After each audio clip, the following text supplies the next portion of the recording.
काही वर्षांपासून गुलालाला बंदी आहे गणेशोत्सवादरम्यान. पण आपली एक ओळख होती आधी की गुलाल उधळायला जायचा.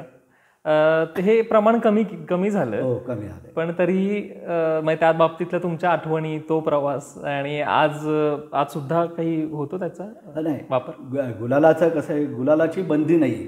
पण काय होतं, काही लोक गुलालाचा भेसळयुक्त गुलाल की लोकांना त्रास होईल असा गुलालाचा वापर करत गेले. त्यामुळं की पोलीस प्रशासन आवाहन करतं.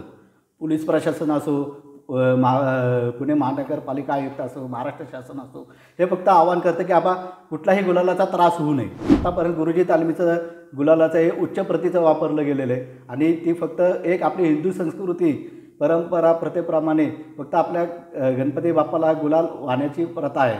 आणि तो आपण गुलाल उधळूनच आपल्या गणपतीच्या मिरवणुकीची किंवा स्थापनेची मिरवणूक असो किंवा कुठल्याही कार्यकर्त्यांनी गुलालाचं वाहत असतो, त्याची परंपरा चालू असतात. ज्यावेळेस आपण गुलालाचं हे करतो त्यावेळेस फक्त बाल कार्यकर्ते असणं, वयोवृद्ध कार्यकर्ते स्वतःहून गुलालाला आपल्याला हे करतात.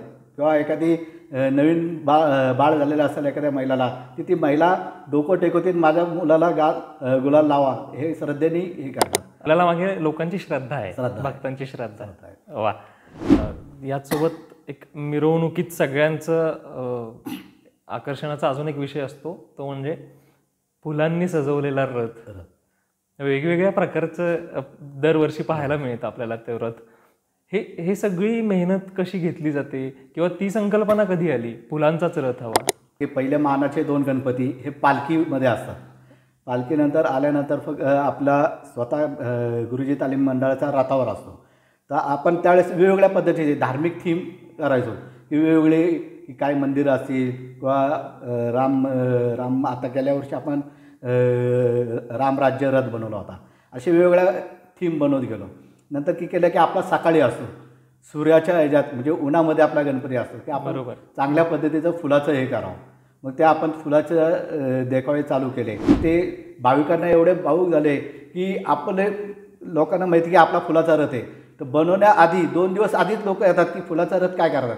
तर आम्ही त्यासाठी पहिल्या ॲक्च्युली वेगवेगळे पार्ट बनवायचो. मग लोकांच्या ह्याचे आग्रहाखातर आपल्या मांडवाच्या पुढंच ते रथ जोडायला घेतो. तर ते मिरवणुकीपेक्षा जास्त आदल्या दिवशी ते आपल्या फुलाच्या रथाला बघायला गर्दी असते. आपल्या मानाच्या गणपतीला शोभल असे आणि पहिली सुरुवात असल्यामुळं अख्ख्या पुण्यातच नाही की महाराष्ट्रात, भारतात आणि आत्ता जगातमध्ये देखील लोक ती आपली मिरवणूक बघत असतात. पुण्याच्या वैभवशाली मिरवणुकीला साजेशी अशी, पुण्याच्या राजाला शोभल अशी आपण रथाची थीम निवडतो आणि ती मिरवणुकीला चालू. वा.